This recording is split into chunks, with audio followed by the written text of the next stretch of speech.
드리겠습니다.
할렐루야.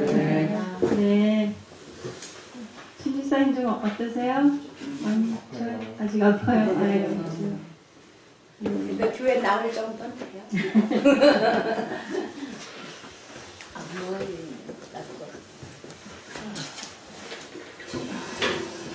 우리가 이 땅에서 살아가는 게 이렇게 힘들어요. 아파도 일하러 가야 되고, 또 자식들 키워야 되고, 부모들 섬겨야 되고, 이 땅에서의 삶은 그런 거예요. 그죠? 예, 우리가 이제 아버지 나라에 갔을 때 영원한 안식과 상급이 있을 수 있습니다. 이 시간에 나라 민족을 위해서 기도해 주실 때 이제 곧 총선이 바짝바짝 다가오니까 여러 입술가 시끄러워요. 어쨌든 우리 온 나라가 이렇게 그냥 분리돼서 서로 당의 이익을 위해서 싸우는 이런 형태가 아니라 정말 나라를 위해서 또 국민들의 안녕을 위해서 그리고 우리의 한 민족인 북한의 많은 어려움을 당하는 백성들을 위해서 정말 그런 좋은 정치를 할 수 있는 위정자들이 되게 해달라고 우리 그렇게 기도해야 되겠죠, 그죠? 네, 추운 겨울에도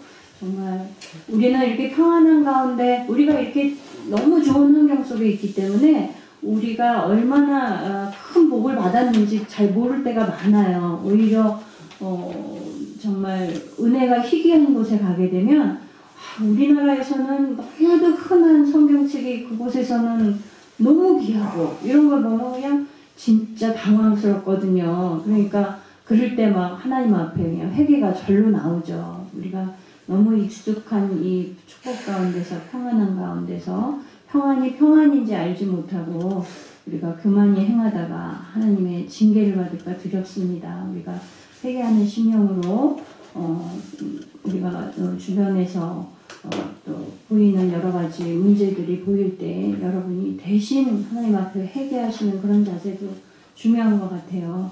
예, 깨닫지 못하니까 어떻게 회개가 되겠어요, 그죠? 그것을 위해서 대신이라도 회개하고 또 나 자신도 또 내가 깨닫지 못하는 것들이 있을 수 있잖아요, 그죠? 내가 남을 위해서 기도할 때에 또 하나님이 내 것도 깨닫게 해주실 줄로 믿습니다.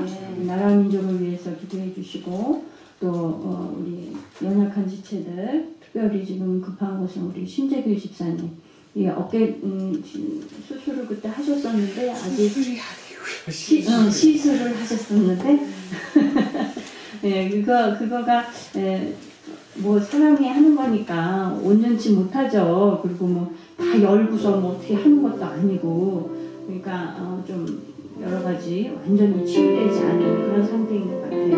하나님 성령의 불로 하나님이 깨끗하게 태워주셔서 전보다 더 건강한 몸을 허락해 주셔서 이제 하나님 위해서 정말 하나님의 영광을 위해서 살아가는 우리 집사님 되게 해주시라고 기도해 주시고 또 우리 박 권사님 이렇게 힘들지만 힘든 가운데도 하나님 전에 나오려고 애를 쓰세요. 그러니까 더 강건하게 해주셔서 이제는 정말 이런 나라를 위해서 기도해야 되고 우리 교회를 위해서 기도해야 되고 우리 자녀들을 위해서 기도해야 되는 그 사명을 잘 감당하실 수 있도록 기도해 주시고요. 또 기도 제목 있으신 분? 기도 제목 있으신 분?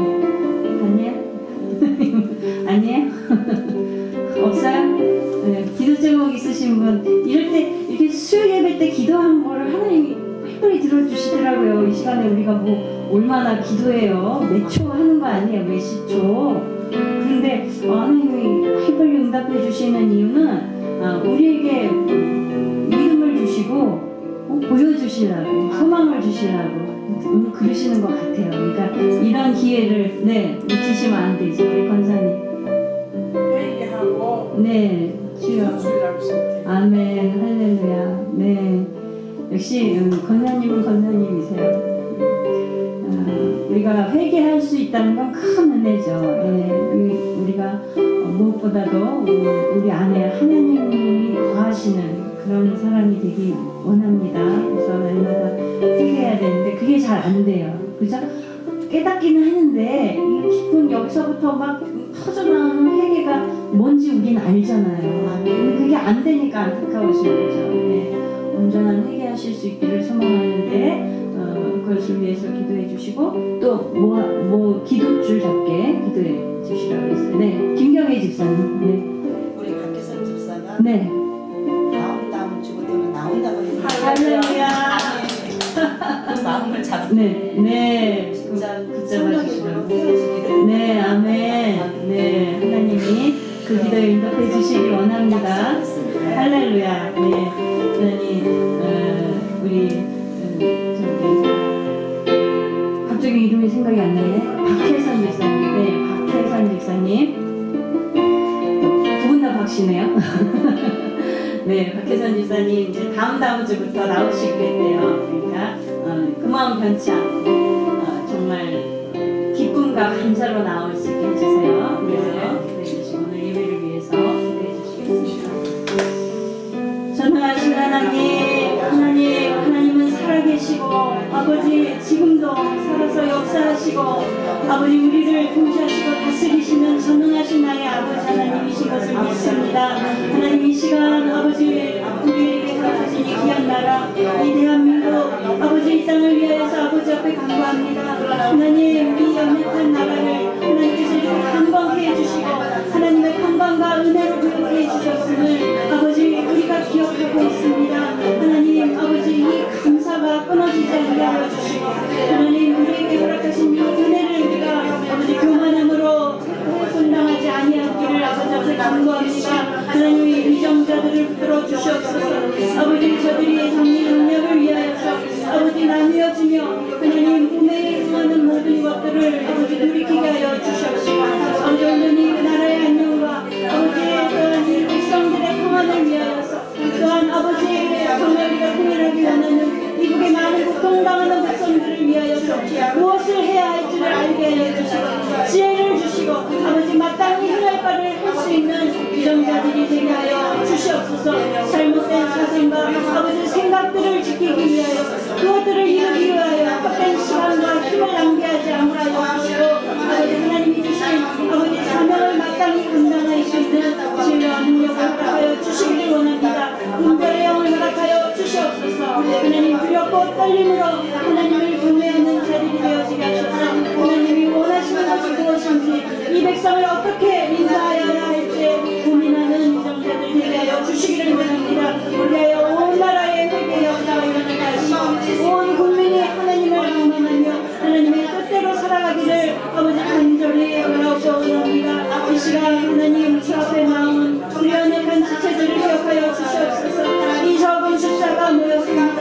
하나님 주님께서 이 한 사람 한 사람의 이름을 기억하여 주시옵소서. 특별히 연약하며 아버지 앞에 아버지 고침받기를 구하는 당신의 아들 아버지 신비의 목사님 그 어깨를 아버지 깨끗이 고쳐주시옵소서. 많은 수고와 아버지 인내로 이제까지 하나님 앞에 아버지 나왔습니다. 나의 힘으로 한 것 같으나 하나님의 도우심이 없었으면 아버지 이렇게 나올 수 없음을 우리가 아오니 하나님의 신령 깊은 곳에서부터 아버지 온전히 하나님을 경외하며 하나님을 찬양하며 아버지 앞에 간구하는 영이 되어지게 하여 주셔서 온전한 치유함을 아버지 경험케 하여 주시고 살아계신 하나님 전능하신 하나님을 경험케 하여 주시옵소서. 아버지의 주님 아버지 앞에 나온 우리요 강동자 원사님 기억하여 주시사 아버지 하나님 온전한 회개를 주앞에 구원하여 신령 기쁜 세배서부터 아버지 여러분 철저한 회개가 있기를 주앞에 강구하오니 아버지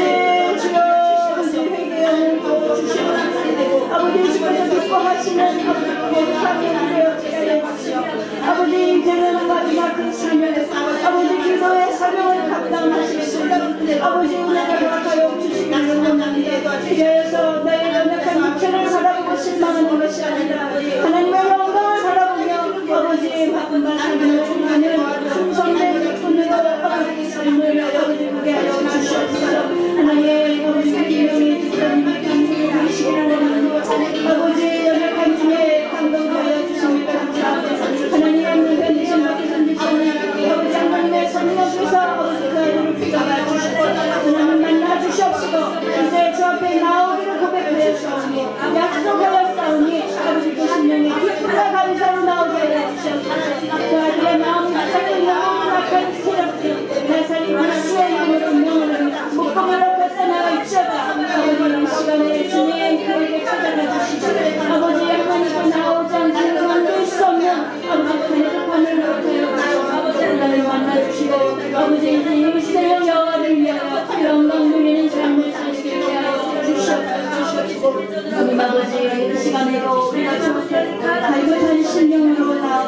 아버지 주의 말씀을 듣기를 원합니다. 하나님의 연약한 종을 통하여 아버지 하나님 말씀을 주시고 각자에게 필요한 말씀을 부어 주셔서 하나님 그 귀에 아버지 정말 영안이 열려주고 영의 귀가 열려줘서 주의 말씀을 듣고 깨닫는 우리 내감교회 성도들 되게 하여 주시고 이 시간에 오직 하나님만 영광 받아 주시옵소서. 감사드리며 예수님의 이름으로 기도드렸습니다. 아멘.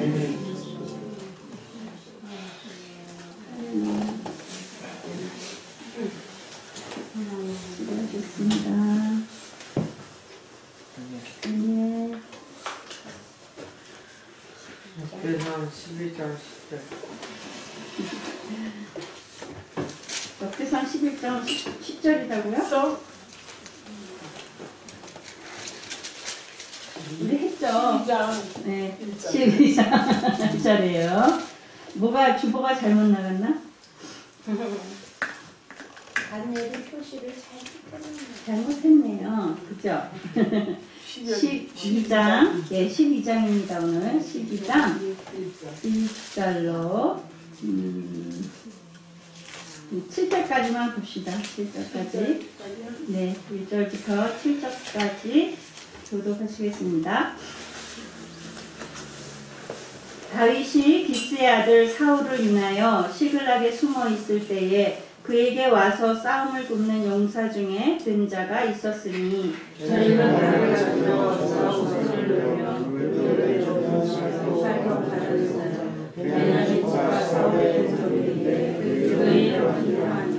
그 두목은 아히에셀이요 다음은 요아스니 기브아 사람 스마아의 두 아들이요 또 아스마웻의 아들 여시엘과 벨렛과 또 브라가와 아나도 사람 예후와 기브온 사람 30인 중에 용사요 30인의 두목대 이스마야며 또 예레미야와 야하제엘과 요한과 그베라 사람 요사밭과 엘루세와 여리못과 부아랴와 스마랴와 하룹 사람 스바랴와 고라 사람들 벤가와 시샤야와 아사엘과 요엘과 야소보아니며 그돌 사람 여로함의 아들 요엘라와 스바랴더라.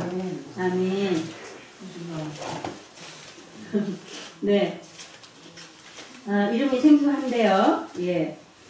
지난 시간에는 우리가 그때도 용사들의 이름이 나왔었죠. 예, 그때는 근데 다윗이 왕이 될 때의 상황이었어요. 왕이 될 때에 그때 다윗을 그동안 도와서 왕이 되도록 도왔던, 즉위하도록 도왔던, 그리고 많은 싸움에서 함께했던 용사들이 나오는데요. 오늘 지금 12장 전체에 나오는 이들도 용사들이에요. 용사들인데 시기가 좀 달라요. 요 용사들은 어느 때냐면 다윗이 왕으로 즉위하기 이전의 용사들을 지금 기록해 있어요. 이렇게 용사들에 대한 기록이 어디에 또 나온다고 제가 말씀드렸죠? 어디에 나온다고 그랬죠? 지금 여기는 역대기죠. 역대기 3하. 어디에 나온다고 그랬죠? 예, 사무엘 하에 요 용사들의 이름이 또 나온다고 그랬죠? 그런데 많은 부분이 이 사무엘이나 열왕기사에 근거해서 나오는 내용들이 많았거든요. 근데 오늘 이 12장의 전체 내용들은 사실 사무엘서에 잘 기록이 안 되어 있는 그런 부분들이 있어요. 여기만 단독으로 나온다고 볼 수가 있는데요. 예, 어쨌든 아직 다윗이 그러니까 이때는 다윗이 기름 부음을 받은 이후에 왕으로 즉위하기 이전에 그 많은 공백이 있었죠. 시간이 말하자면 망명 생활을 하는 때에 다윗에게 나왔던 용사들의 이름이 오늘 나오고 있습니다. 예, 여기에 보면은 다윗이 사울을 피해서 오늘 어디에 거할 때라 그래요? 응? 예, 시글락에 숨어 있을 때래요. 시글락으로 도망와가지고 누구를 피해서? 사울왕을 피해서 지금 시글락이 여기가 어디냐면요. 시글락이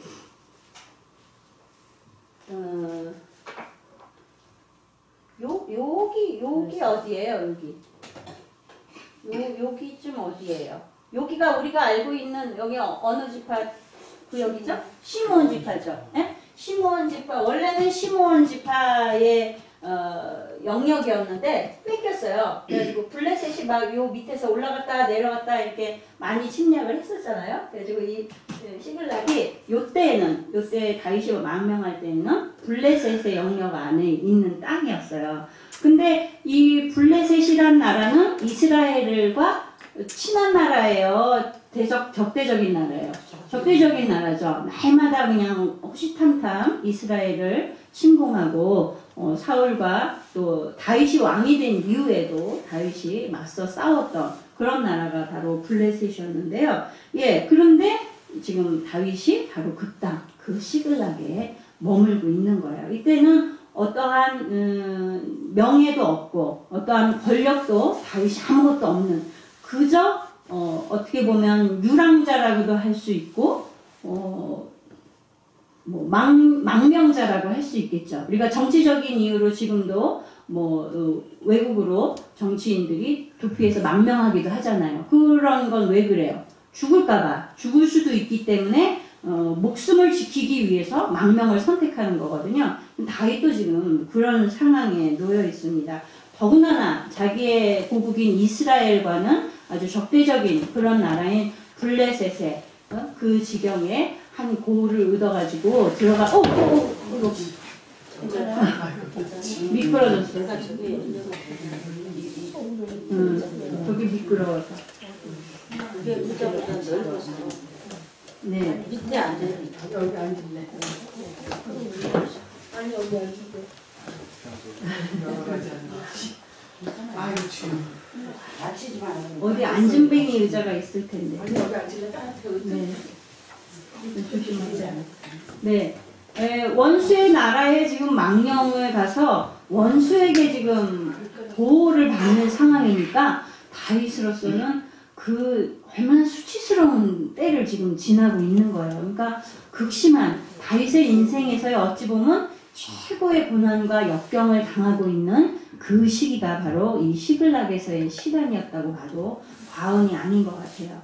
예, 그런데 이렇게 이 다윗이 어떻게 저런 상황에 처했어? 하나님의 선지자로부터 기름 부음을 받고 앞으로 왕이 된다고 그렇게 여겨졌던 사람인데 어떻게 이런 고난, 극심한 고난, 그것도 왕에게 쫓기고 자기 나라에서 도망가서 남의 원수의 보호를 받아야 되는 이런 비참하고 처참한 상황에 처해 있는 이런 고난의 모습을 볼 때에 인간적으로 보면 이제 다 망했다 이렇게 생각이 들 수가 있잖아요. 그러나 다윗은 이 고난을 자기가 망한 것이라고 생각하지 않았어요.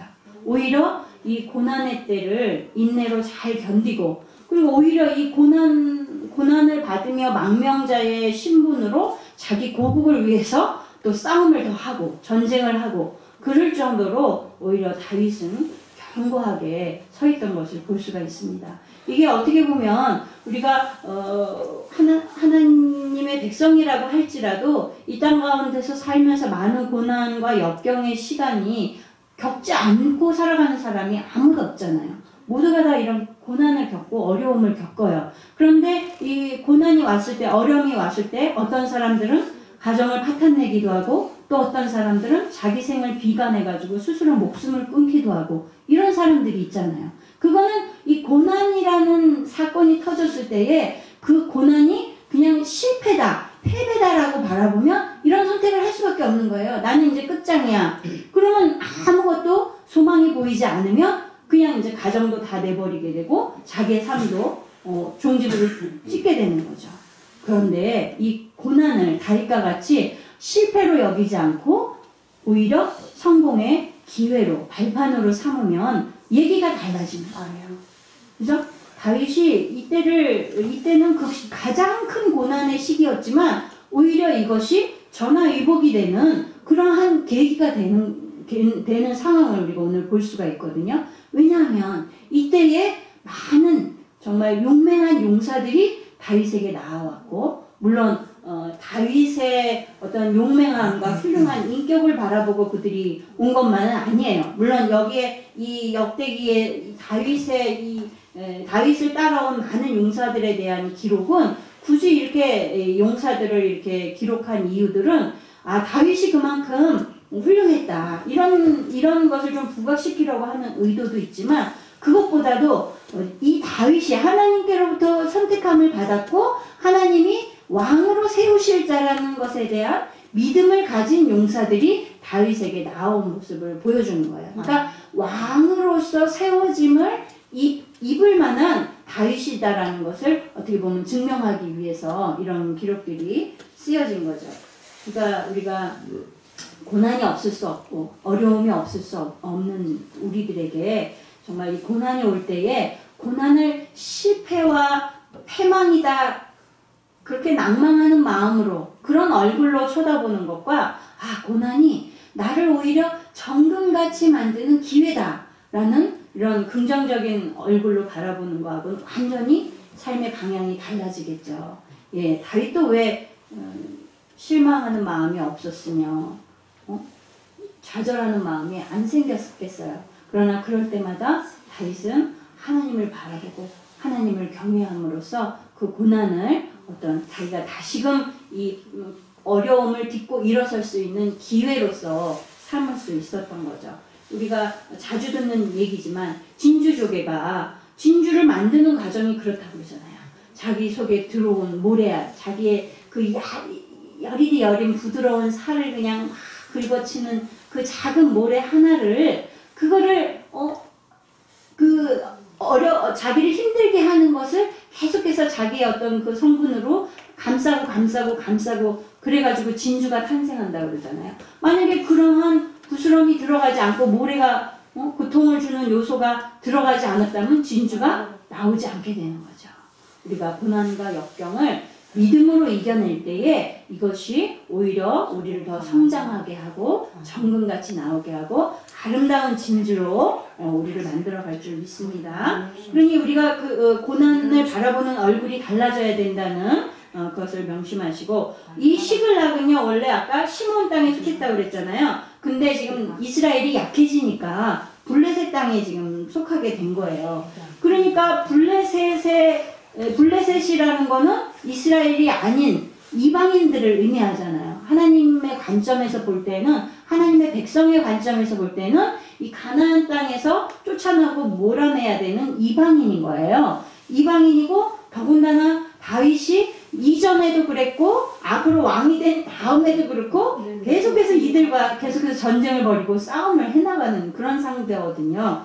그런 다윗으로서는 정말 상상을 초월하는 그런 고통과 수치를 지금 그런 위치에 다윗이 처해 있는 건데 그런데 그러면 다윗이 도대체 무슨 잘못을 했길래 얼마나 큰 잘못을 했길래 이런 고통과 수치를 당해야 되는가? 다윗이 잘못한 게 있어요, 없어요? 없죠. 잘못하지 않았지만 사울이 다윗을 시기하고 미워해서 그가 이 고통을 당하는 거예요. 오히려 다윗은 나라를 위해서 블레셋과도 싸우고 많은 이방 족속과도 싸워서 전투의 승리를 가져다 줬고 또 사울 왕에게 있어서 굉장히 충성스러운 신하였잖아요. 도망하는 과정 중에도 죽일 수 있는 기회에 신하들이 죽이라고 그럴 때에도 그것을 거절하고 하나님의 사람을 사람이 죽일 수 없다. 기름 부은 자를 사람이 죽일 수 없다 하며 하나님의 말씀을 지키기 위해서 왕에게 충성했던 그런 사람인데 그런 사람을 지금 우매하게 이 사울왕이 이를 비난하고 시기함으로 끝까지 지금 이 다윗을 핍박하고 지금 쫓아다니고 있거든요. 그러니까 인간적으로 볼 때는 아주 그에게 더 이상 소망이 없고 더 이상 이제 어떻게 왕으로 세워질 기미라고는 보이지 않는 이런 처참한 상황에 있지만 그러나 이것은 굉장히 인간적인 판단인 거죠. 우리 예수님께서도 이 땅에 오셨을 때에 정말 당시대에 그래도 유대인들 가운데 많은 힘을 가졌던 그런 뭐라 그럴까요? 그 지도자들, 영적인 지도자들에 의해서 십자가에 달리신 거잖아요. 결국은 로마인이 달았다기보다 자기 민족에게 배반당하신 거예요. 더군다나 하나님을 섬기는 종교 지도자들한테 몰려서 십자가를 지시고 죽게 되었잖아요. 그렇지만 그들은 그렇게 예수님을 죽음 가운데로 내몰았지만 예수님은 그 십자가를 지심으로 말미암아 온 인류를 구원시키는 놀라운 사역을 해내신 거예요. 그리고 하나님이 높은 곳에 올리시는 그러한 영예를 주셨어요. 우리도 이렇게 우리가 의를 행함으로 인해서 하나님을 경외함으로 인해서 말씀대로 살기 위해서 세상 가운데 살면서 이렇게 내가 무고하게 이런 고난을 당할 수가 있다는 거죠. 의를 행하기 때문에 받을 수 있는 많은 손해들이 있다는 거죠.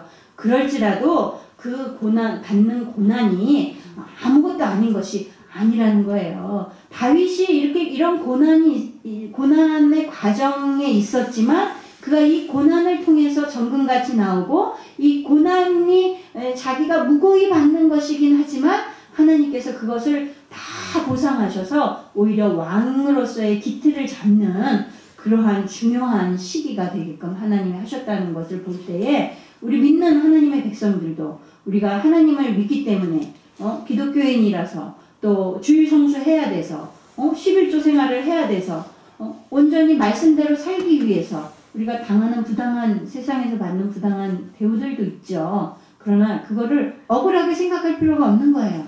오히려 그것을 통해서 하나님은 우리를 더 믿음이 있다고 의롭다고 여기시고 하늘의 큰 상급으로 또 이 땅 가운데서 많은 것으로 되돌려 주실 줄 믿습니다. 그러니까 의를 인해서 고난당하면 슬퍼하고 좌절해야 돼요? 기뻐해야 돼요? 기뻐하고 감사해야 돼요. 물론 인간적으로는 실망이 되고 좌절이 될 수 있어요. 그러나 우리가 더 하나님 앞에 감사할 수 있는 그런 성도가 되어야 되겠습니다. 이 당시에 이 다윗은 이 블레셋뿐 아니라 이 주변에 아래로 동으로 서는 아니죠. 동으로 아래로 그냥 주변에 많은 이방인들로부터 어려움을 많이 당했어요. 지금 이들이 있는 이 시글락에서 어떤 일이 이후에 또 있냐면요. 이 아래에 아말렉 족속이 있거든요. 다윗이 사울왕과 싸워야 되는 그런 상황에 처했던 때 같아요. 그런데 아마도 블레셋의 관료들이 아니 다윗은 어찌됐건 아무리 나라에서 쫓겨났어도 이스라엘 사람인데 그가 전쟁하는 척 하다가 우리를 배반하고 지네 나라를 도와주면 어떡할 거예요. 이래가지고 그 위기를 지금 사울왕하고 자기 나라와 싸워야 되는 그런 위기에 처했거든요. 그때에 또 관료들 덕분에 하나님 앞에 많은 기도를 했겠죠. 그가 다시 돌아왔더니 이 시글락에서는 아말렉이 침투해가지고 집도 다 불태우고 처자들도 끌고 가고 다 죽이고 이런 처참한 상황이 된 거예요. 그때에 정말 그냥 목모아 너무나도 슬피 울어서 더 이상 울음을 낼 수 없을 정도로 그 무리들이 슬퍼했다는 그런 기록이 있잖아요. 그러니까 고난 중에 당한 더 극심한 고난까지 이들이 당하게 됐는데 이렇게 블레셋뿐 아니라 많은 이방 족속들로부터 이런 어려움을 당하는 요때에 바로 이 다윗을 돕는 자들이 다윗에게 나온 거예요. 요때가 바로 이 베냐민 지파, 오늘 읽은 베냐민 지파들이 다윗에게 나와서 3절부터는 이제 이렇게 명단이 쭉 나오죠. 이 사람들이 이렇게 어려울 때에 와서 도와준다는 건 참 인간적으로 상식적으로 이해가 잘 안 되는 대목인 거예요. 우리가 여러분들 주변에도 보세요. 어떤 사람이 막 잘 나가고 돈을 잘 벌고 막 그러면 그 사람 주변에 사람이 어때요? 막 몰리죠. 막 돈 잘 번다 그러면 뭐 잘 된다 그러면 막 몰려요. 사람이 부르지 않아도 그냥 다 달려가고 그냥 원하지 않는데도 가서 힘써 뭘 도와주고 그냥 와글와글 하잖아요. 그런데 그 사람이 망했다. 그런 소문이 한번 나기 시작하면 어떻게 돼요? 사람 발길이 쫙 끊어지죠. 이게 사람의 약간 심리인 것 같아요. 인간적으로 보면은 지금 다윗이 이 지경이 있을 때는 어떻게 돼야 돼요? 아무도 다윗을 도우려고 했던 사람도 얼른 도망가야 되는 상황인데 지금 이러한 때에 이 베냐민 지파 사람들은 다윗에게 몰려온 거예요.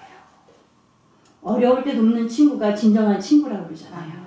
그러니까 이 베냐민 이 지파의 이 사람들은 다윗을 도우려고 왔던 이 용사들은 정말 진정으로 다윗을 위하는 마음으로 또 하나님이 기름 부은 받은 자를 돕고자 하는 앞으로 차세대의 이스라엘의 왕을 돕고자 하는 그런 마음으로 나아왔겠죠.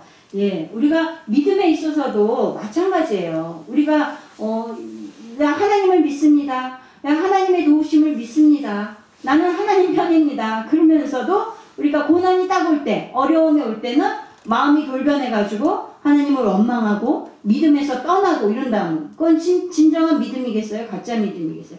가짜 믿음인 거예요. 우리가 어려움이 다 오더라도 우리가 믿음이 있다면 더 견고한 믿음으로 굳건해져야 되죠. 그게 진정한 믿음일 줄 믿습니다. 예수님이 베푸시는 기적을 체험하기 위하여 또 예수님이 오병이어의 기적을 통하여 많은 수천의 사람들을 먹이시고 하는 것을 보기 위하여 또 그것을 먹기 위하여 나왔던 많은 사람들이 이제 광야에서 다 뿔뿔 흩어져 가지고 자기 집으로 각자 돌아갈 때에 예수님이 마음이 허전하셨나 봐요. 그 모습을 보시면서 제자들한테 너희들도 가려느냐 그리고 물으셨어요. 그러니까 그 중에 우리 유명한 베드로가 뭐라고 말해요? 영생의 말씀이 여기 계시온데 우리가 늦게도 가오리까 이렇게 말하거든요. 그러니까 정말 어려울 때에 많은 사람들이 내게서 떠나갈 때에 나를 돕고 내 곁에 있는 사람이 진정한 친구 아니겠어요? 예, 그와 같이 우리가 믿음에 있어서도 조그만 고난이 온다고, 조그만 어려움이 왔다고, 조그만 시험이 왔다고 금방 하나님이 살아계신 하나님이 아닌 것 같이 우리가 그렇게 우리의 마음을 먹어서는 안 되겠습니다. 어려워도 우리는 하나님이 나를 도우실 거라는, 그리고 어려움이 왜 왔는가 우리가 살필 수 있어야 되잖아요. 정말 하나님이 살아계신 거를, 아주 하나님이 살아계셔서 나를 다스리신다는 거를 정말 믿는다면 어려움이 왔을 때 이 어려움이 왜 왔는가를 살피게 되지. 내가 왜 이런 걸 당해야 돼?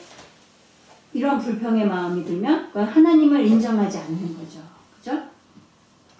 네, 오늘 이 베냐민 지파뿐 아니라 이 이후에 8절 이후에도 또 보면 갓 지파, 므낫세 지파, 여러 지파에서 각 지파들에서 다윗에게 사람들이 다 나와요. 근데 어떤 사람은 그래요. 네, 다윗이 이제 앞으로 될 기미를 보고서 그의 그 용맹함이나 인격이나 이런 걸 보고서 왕이 되겠다 싶으니까 이제 말하자면 보험같이 이후에 이제 어떤 기회를 얻기 위해서 어려울 때 다윗에게 나왔을 것이다 이렇게 생각하는 사람들도 있더라고요. 근데 그럴 수도 있죠. 그런데 만약에 그랬다면, 그런 기회주의적인 마음으로 다윗에게 만약에 나와왔다면 각 모든 전투나 싸움 가운데서 자기 목숨을 내어걸고 다윗과 이스라엘을 위해서 이들이 싸우겠어요? 그러지 않겠죠. 그냥 어떻게든 살살살살 피해가지고 전쟁에서 목숨을 부지하기 위해서 그냥 내빼겠죠. 그러나 이들의 한 그 모든 역할들을 볼 때는 이들이 그냥 용맹하게 자기 목숨을 아끼지 않고 모든 전투에서 열렬히 그런 싸움을 해나간 모습을 볼 때는 그들이 그런 비열한 마음은 아니었던 것 같아요. 우리가 하나님의 부르심을 받은 그리스도의 군사라고 우리를 여기잖아요. 우리는 그리스도의 군사로서 이와 같은 모습이 우리에게 있어야 되는 거예요. 왜냐하면 예수님이 우리에게 계명을, 가장 큰 계명을, 물론 10계명이 있지만 예수님이 말씀하신 두 가지 큰 계명이 있다고 그러셨죠. 뭐였어요? 하나님을 사랑하고, 그리고 내 이웃을 내 몸과 같이 사랑하라. 이 큰 계명 두 가지를 주셨잖아요. 그럼 우리 그리스도의 군사들의 해야 되는 사명이 크게 두 가지라면 하나님의 영광을 위해서 사는 것과, 그리고 하나님을 알지 못하는 많은 사람들의 구원을 위해서, 이웃의 구원을 위해서 우리가 봉사하고 희생하고 아끼지 아니하는 그러한 자세가 우리 그리스도의 군사의 역할이 아니겠어요? 예, 우리는 하나님의 군사로서 부름 받으신 그 목적대로 이렇게 하나님의 영광을 위해서 그리고 많은 이들을 주께로 돌이키게 하기 위해서 우리가 물론 우리의 가정의 일들 여러 가지 학업의 또 직장의 일들로 고단하고 힘들지만 우리는 이 땅에서의 사명 이전에 우리의 그 하나님의 백성으로서의 사명이 사실은 더 중요한 거죠. 그러니까 이 땅 가운데서도 열심히 살아야 되지만 우리에게 주신 이 영적인 이런 사명들에도 우리가 충성되게 할 수 있어야 되겠습니다. 그래서 그 나라와 그 의를 먼저 구하는 우리가 되어져야 되겠는데요. 이 베냐민 지파의 사람들이 굉장히 용맹했다고 그래요. 그런데 어느 지역 사람들이 또 있냐면 기브아 출신들이 있다고 그러잖아요. 이 기브아는 어디냐면 사울왕의 고향이에요. 사울왕의 지파가 어디죠? 베냐민 지파잖아요. 지금 바로 이 사울왕의 그러니까 이스라엘의 초대 왕에 속한 지파 사람들이 지금 몰려온 거예요. 그리고 더군다나 그 속에는 그 사울왕의 고향 사람들이 또 이곳에 소속해 있는 거예요. 예, 그뿐이 아니에요. 또 이 기브아 사람하고 또 어디요?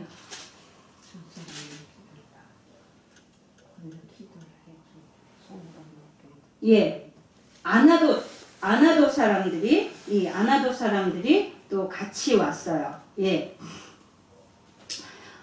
이렇게 베냐민 지파의 사람들이 지금 사울이 아닌 다윗을 쫓아서 왔다는 거는 상당히 아이러니한 당시로서는 그런 상황이에요. 왜냐하면 사울이 다윗을 미워해서 지금 막 추방하고 쫓고 이런 상황에 있는데 그 사울왕을 거역하는 위치에 지금 이들이 처한 거잖아요. 그 다윗에게로 쫓아온 거잖아요. 그렇다면 사울과는 대립각을 이루게 되고 사울을 배반하는 지경이 되는데 그 당시로서는 지금 다윗은 이스라엘에 있어서 아무것도 아닌 거예요. 물론 사울에게 있어서는 큰 대적과 같은 마음속의 대적이고 이스라엘 백성들은 또 하나님이 기름 부음 받은 자라는 그러한 마음에는 있지만 현실적으로는 아무 위치도 권력도 힘도 없는 망명한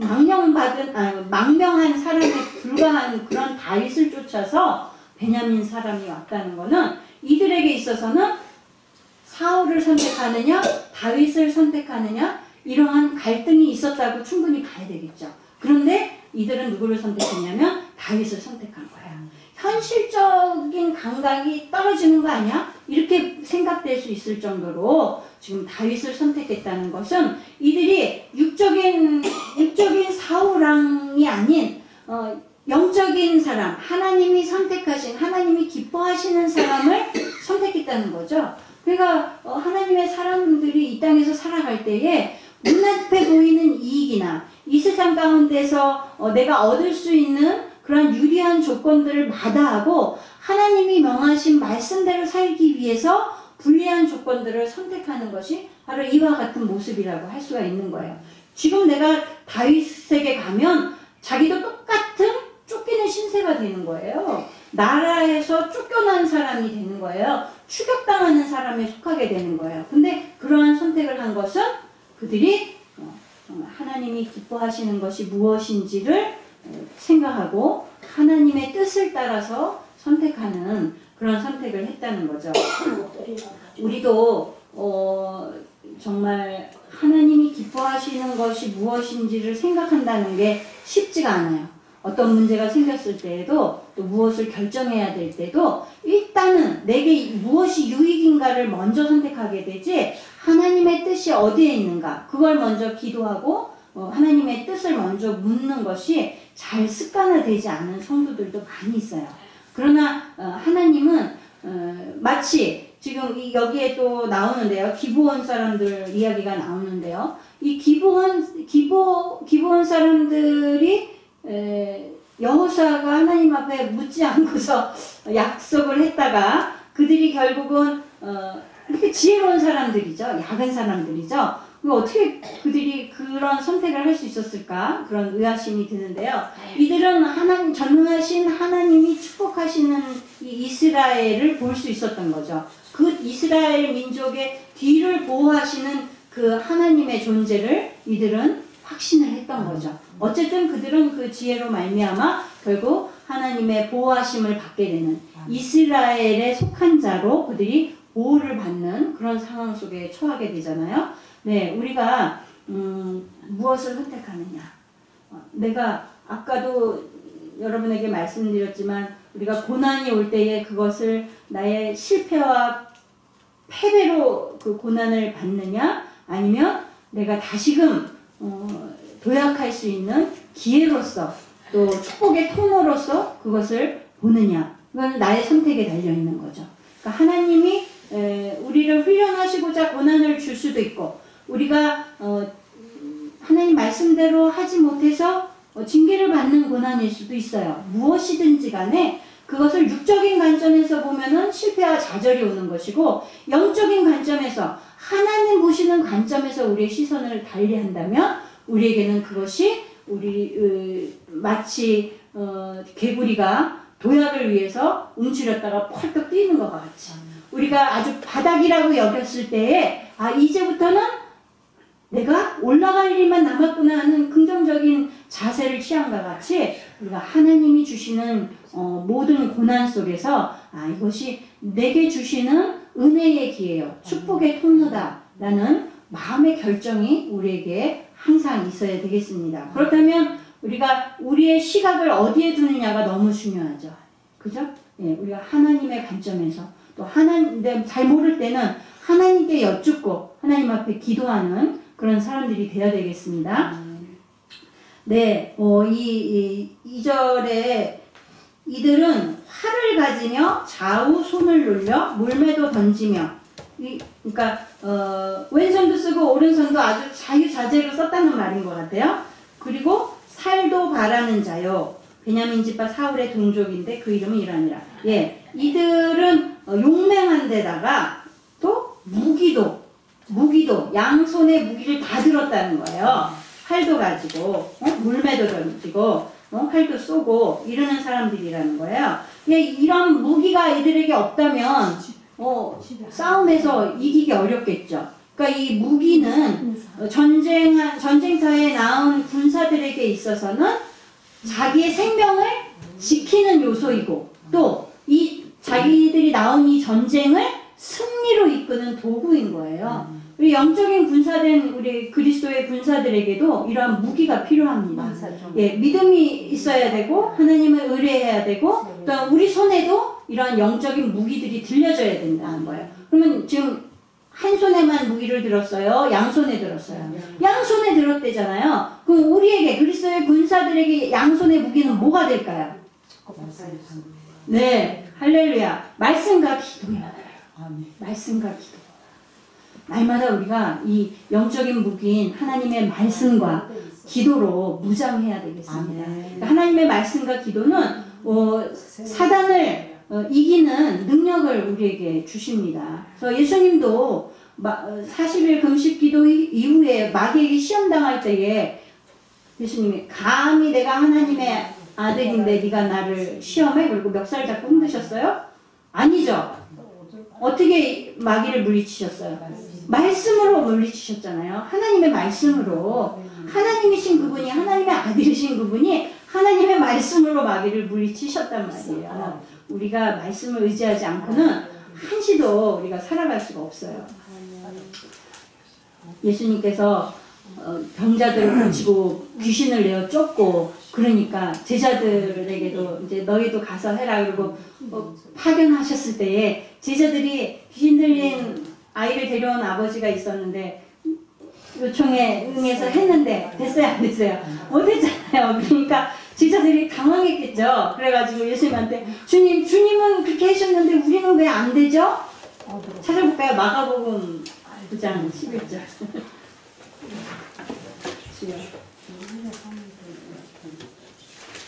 김복희 집사님, 이 시간에는 저만 설교하는 시간이에요. 김복희 집사님은 조용히 계셔야 돼요.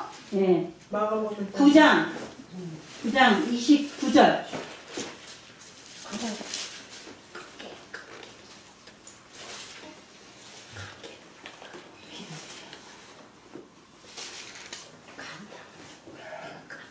시작. 이르시되 기도 외에 다른 곳으로는 이러누가 나갈 수 없느니라. 예. 기도에 대해서 이렇게 말씀하신 거예요. 이 킹제임스 버전엔 하나가 더 들어있죠. 예. 금식과 기도 외에는 이런 이가 나갈 수 없느니라. 그렇게 있어요. 금식도 기도죠. 그죠? 금식 기도. 그러니까 기도가 얼마나 중요한 것인지 우리 예수님께서 십자가를 지시기 전까지 마지막 순간까지 하나님 앞에 절절히 기도하셨잖아요. 그러니 우리가 어떻게 무슨 교만으로 우리가 하나님 앞에 기도하지 않고 사람과 싸워 나가서 이길 수 있겠다고 하겠습니까? 우리가 말씀과 기도로 항상 무장히 해야 되겠습니다. 그것이 우리의 무기입니다. 네, 지금 이 베냐민 지파에 더군다나 사울 왕의 고향 사람들이 이렇게 이 다윗에게 나온 것은 참 그들은 어떤 혈연과 지연과 이런 것들을 다 끊어버리고 하나님의 뜻만 쫓아서 나온 사람들이잖아요. 우리 나라는 물론이고 우리 교회들도 보면요, 교회들도 얼마나 많이 갈라져 있어요. 뭐 여러 가지 이유가 다 있어요. 그래서 막 여러 지파들이 있는데 이런 모습이 별로 그렇게 하나님 보시기에는 좋지 않으시겠죠. 우리가 우리 교회만이라도 무슨 장로교, 감리교, 순복음 이런 거 저런 거 따지면서 사람을 우리가 선입견을 갖고 봐서는 안 되겠고요. 누구든지 저 앞에 오는 사람들에게 하나님의 말씀 안에서 바르게 서로 양육하고 또 서로 협력할 수 있는 그런 성도들이 돼야 되겠습니다. 네. 이 아나돗 사람들도 왔다 그러는데 이 아나돗은 베냐민 지파에 속한 곳인데 어디냐면 바로 레위 지파 사람들이 거하는 성읍이에요. 그러니까 각 지파마다 레위인들이 다 분포돼서 살았죠. 그죠? 그리고 또 6성읍에 뭐예요? 네, 도피성에 또 레위인과 제사장들이 있었고요. 지금 이 아나돗 사람들, 또 기브아의 사울의 고향 사람들, 이 사람들이 다 왔다는 거는 사울에게 가장 가깝고 힘이 될 수 있는 사람들이 다 와버렸다는 거예요. 자기의 혈족들이 왔고, 고향 사람들이 왔고, 또 영적인 지도자들로서 사울 왕에게 힘을 보태줄 종교 지도자들이 왔다는 거 아니겠어요? 그런 의미에서 볼 땐 사울로서 큰 손실이죠. 그러나 사울은 이미 많은 사람들로부터 버림받았어요. 우선은 가장 가깝게는 아들 요나단이 벌써 아버지의 뜻에 대적했잖아요. 아버지의 뜻과 대립을 이뤘잖아요. 오히려 다윗에게 자기가 왕위를 내어줄 것을 약속할 정도로 사울로서는 굉장히 아들을 잃는 것과 같았겠죠. 또 정말 영적인 아버지라고 할 수 있는 사무엘 선지자로부터 외면당하게 되죠. 얼마나 가슴 아프게 사울이 그 가슴 아프게 사울을 놓는 모습을 성경에 나오잖아요. 또 지금 다윗과 같이 이런 충성스럽고 이런 신하가 어디 있겠어요. 다윗도 잃은 거 아니겠어요. 지가 발로 뻥 찼지만 이런 충성스러운 신하도 지금 사울은 잃게 된 거잖아요. 그러니까 마지막으로 이제 베냐민 지파 자기의 혈족들에게, 고향 사람들에게 이제 자기에게 충성을 다해줄 것을 요청을 해요. 그렇지만 그들이 거부하는 거죠. 다윗에게도 다 나오잖아요. 네, 사울은 자기의 힘으로, 자기의 꾀로, 자기의 능력으로 자기 것을 이루고 자기의 도성을 쌓고 자기 나라를 만들어 가려고 사울은 했던 거예요. 그러나 자기의 바램과는 정반대로 모든 것을 잃게 되죠. 그거에 아주 대조되는 사람이 바로 사울입니다. 혈혈단신으로 아무것도 없이 맨몸으로 그지같이 망명자같이 지금 다윗은 떠나왔지만 하나님께서는 그런 다윗을 이 어려운 가운데서 사람들을 모을 수 있게 해주시고, 사람들이 이때 모아진 거예요. 이때 모아진 사람들이 결국 지금 400명이 되고 600명이 되고 수많은 사람들을 이루어서 결국은 다윗이 왕으로 즉위하도록 돕게 되는 근본적인 원인이 되는 거예요. 그러니까 고난을 통해서 하나님이 왕으로 세우시는 이 과정을 주신 거죠. 사울과 너무 대조적이에요. 우리 말씀 하나 찾아볼까요? 예레미야 8장 11절.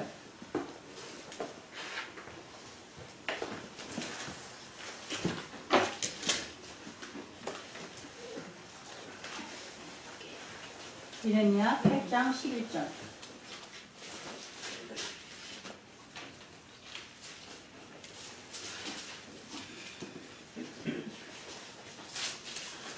시작. 그들이 내 백성의 상처를 신상히 붙여주며 말하기를 평강하다 평강하다 하나 평강이 없도다. 이게 무슨 소리냐면요, 상처가 나서 골마 터졌어요. 상처가 났어요. 상처가 나서 골마 터졌는데 괜찮아 그리고 위로만 하고 있다는 거예요. 이게 뭐냐면 예레미야 선지자의 때가 마지막 때잖아요. 이스라엘에 이 망하기 직전인데 하나님께서 이스라엘 백성들에게 회개를 촉구하시는 거예요. 너희가 이제 회개하고 돌이키지 않으면 너희가 망하게 된다. 그 선지자를 통해서 말씀을 주시는데 사람들은 그렇게 여기지 않는 거예요. 아니야, 우리는 하나님의 백성이야. 우린 선민이야. 예루살렘 성전이 우리한테 있는데, 예루살렘 성전이 하나님이 거하시는 곳인데 우리가 왜 망해? 이러고 있는 거예요. 이건 사랑이 아니죠. 그 당시에 또한 또 다른 거짓 선지자들은 괜찮다. 하나님이 우리를 축복하신다. 우리에겐 평강이 있을 것이다. 그 말씀인 거예요. 우리가 이 한 구절만 보지만, 그러나 하나님께서는 평강이 없도다. 지금 사울의 지경이 이건 거죠. 잠언 1장 7절 보시죠. 잠언. 시편 다음에 잠언.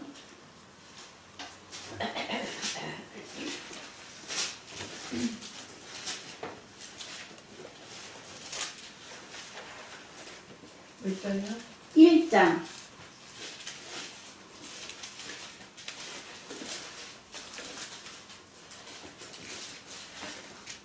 7절. 시작. 여호와를 경외하는 것이 지식의 근본이오늘 미련한 자는 지혜와 훈계를 멸시하느니라. 네, 이스라엘이 하나님을 경외하는 것이 무엇인지를 온전히 알지 못한 거죠. 깨닫지 못한 거죠. 하나님의 말씀을, 그 지혜를 무시했기 때문에 결국은 그들이 멸망당한 것과 같이 지금 사울도 자기의 꾀로, 자기의 힘으로, 자기의 인간적인 방법으로 자기의 왕위와 이스라엘이라는 나라를 경고케 할 수 있다라는 그러한 잘못된 사단이 주는 마음이죠. 이런 걸 인본주의라고 그래요. 예, 이러한 것 때문에 결국은 망하게 된 것입니다. 그러나 다윗은 자기의 처지가 인간적으로 볼 때는 철저히 망가지고 철저히 좌절할 수밖에 없는 상황이었지만, 그에게는 사울왕하고 다른 것이 딱 하나 있었어요. 뭐냐면 하나님을 경외하는 마음이 다윗에게 있었는 거죠. 다른 건 그가 우위에 있다고 할 수 있는 건 아무것도 없었어요. 단 한 가지, 하나님이 내 편이시다. 하나님을 경외하는 그 경외함과 믿음이, 그 말씀을 하나님의 말씀대로 살고자 하는 그 믿음이 그에게 있었던 거, 그거 하나밖에는 다윗이 가진 어떠한 것도 없었던 거예요.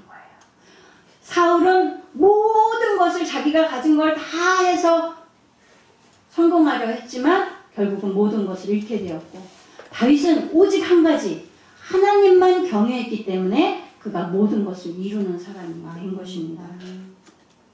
예, 우리는 하나님의 자녀들은 이 땅의 것을 얻으려고 쫓아가면 망하는 게 결과예요. 그러나 이 땅의 것을 내가 다 잃을지라도 나는 하나님은 잃을 수 없어. 하나님의 뜻대로 살아야 해. 나는 하나님만 사랑해. 이것만 붙잡고 있으면 다윗이 이룬 성공과 같이 그가 얻은 영광과 같이 우리 이 고난의 길의 끝에는 뭐가 있어요? 하나님의 나라가 구원이 우리에게 기다리고 있음을 우리가 믿어야 되겠습니다. 네, 우리가 정말 하나님께서 한 생명도 그냥 무고히 죽는 자가 없게 하기 위해서 뭘 주셨다고요? 도피성 주신 것 같이 정말 하나님은 그냥 아무리 부족하고 연약한 자일지라도 그 생명을 귀히 여기시는 하나님이세요. 그러니까 우리 한 사람 한 사람의 생명이 얼마나 귀해요. 근데 사단은 그 하나님이 귀하다고 여기신 생명을 헌신자처럼 여기도록 만드는 그런 생각들을 인간들에게 부어주는 거예요. 그래서 세상 사람들이 서로 배반하고 스스로 자기 목숨을 끊고 이거는 다 사단이 인간들을 속인 결과입니다. 우리 하나님은 그런 하나님이 아니세요. 우리에게 고난을 주시는 것도 우리를 미워해서나 우리를 버리고자 하심이 아니라 그랬죠. 우리를 정금같이 하시기 위해서 다윗을 위대한 왕으로 만드시기 위해서 철저하게 고난 가운데 넣으셨던 것 같이 온 인류를 구원하시기 위해서 하나님의 아들이신 독생자 예수 그리스도를 죽게끔 십자가에 못 박으신 그 이유도 바로 우리를 너무나도 극진히 사랑하신 이유이고 결과입니다. 우리는 하나님을 경외하고 하나님의 말씀을 따라 살아야지 세상의 것을 쫓아가다가는 사흘과 같이 패망하는 겁니다. 믿음과 의를 지키는 또 하나님의 말씀과 기도로 살아가는 성도들 되시기 바랍니다. 기도하겠습니다. 지금도 살아계시는 우리 하나님, 우리 눈에 보이시지 않지만 하나님은 우리 속에 살아계심을 온전히 고백합니다. 우리가 날마다 하나님의 도우심을 경험하지만 깨닫지 못하는 것을 하나님 불쌍히 여겨주시고 하나님께서 우리에게 베푸신 이 큰 은혜들을 우리가 날마다 깨달으며 하나님 베푸신 그 은혜에 감격하며 살아가는 저희들이 될 수 있도록 도와주시기 원합니다. 주의 성령께서 우리 속에 거하심에 날마다 그 성령의 음성에 귀 기울이며 그 말씀 앞에 우리가 순종하고 나의 자아를 죽이고 나를 굴복시킬 수 있는 우리 레이돈교회 성도가 될 수 있도록 주의 성령께서 오늘도 내일도 모레도 역사하시고 하나님의 영광과 의를 드러내는 거룩한 백성으로 살게 하여 주시옵소서. 감사드리며 예수님의 이름으로 기도드렸습니다. 아멘. 주기도문으로 마칩니다. 하늘에 계신 우리 아버지여, 이름이 거룩히 여김을 받으시오며 나라의 임하옵시며 뜻이 하늘에서 이룬 것 같이 땅에서도 이루어지이다. 오늘날 우리에게 일용할 양식을 주옵시고 우리가 우리에게 죄지은 자를 사하여 준 것 같이 우리 죄를 사하여 주옵시고 우리를 시험에 들게 하지 마옵시고 다만 악에서 구하옵소서. 대개 나라와 권세와 영광이 아버지께 영원히 있사옵나이다. 아멘.